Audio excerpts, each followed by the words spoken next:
गीतांजलि नायक YouTube channel को समस्त को स्वागत। आज आम ओडिशार पर्वपर्वाणी की नहीं 30 T important GK question answer करवा। प्रथम क्वेश्चन रही ओडिशार नववर्ष केबे पालन करा जाए। तार आंसर रही महाविषुव संक्रांति।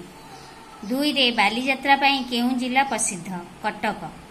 3 रे धनुयात्रा पई केउं जिला प्रसिद्ध बरगढ़। 4 रे श्री गुंडीचा बा रथयात्रा केउं मासरे पालन करा जाए आषाढ़ मासरे। 5 रे पणा संक्रांति रे केउं यात्रा पालन करा जाए झामु यात्रा।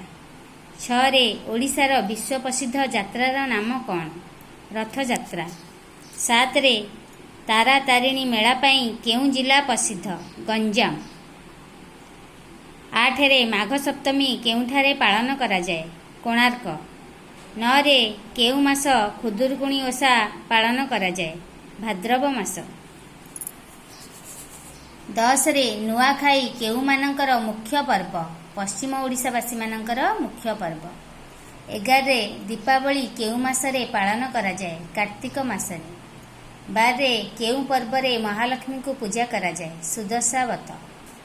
13 रे श्रीकृष्ण का जन्मदिन को आमे केउं पर्व भावरे पालन करिथाउ जन्माष्टमी।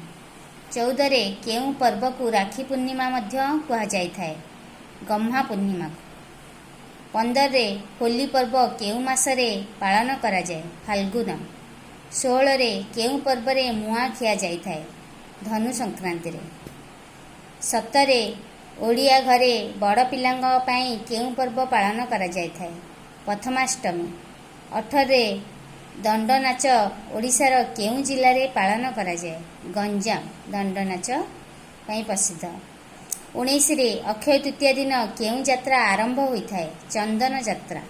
जो आमर बैशाख मासरे अक्षय तृतीया होता है चंदन यात्रा आरंभ होता है।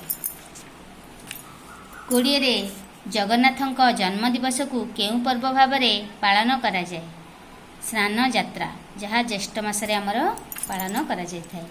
शीतल षष्ठी पर्व रे कौन करा जाय थाए शिव पार्वतींकर विवाह होता है। 22 रे केबे अखिमुठी अनुकूल करा जाए अक्षय तृतीया।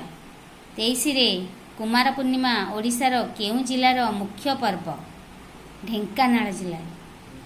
24 रे आदिवासी मेला केउंठारे अनुष्ठित होता है भुवनेश्वर। 25 रे धनुयात्रा रे केउं ठाकुर को नहीं पूजा करा जाय थाए श्रीकृष्ण। 26 रे रुकुणा रथ केउं देवतांकर रथ अटे लिंगराज महाप्रभुंकर रथ अटे रुकुणा रथ। 27 रे छऊ नाच केउं पर्व रे होता है उड़ा पर्व रे होता है।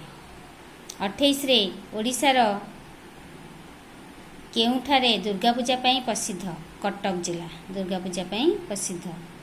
29 रे बालीजात्रा रे केउं भगवान को पूजा करा जाए भगवान कार्तिक को। 30 रे जोरंदा मेला ओडिशार केउं जिले में होता है बा केउं जिला प्रसिद्ध जोरंदा मेला पई आमर ढेंकानाल जिला जोरंदा मेला पई प्रसिद्ध।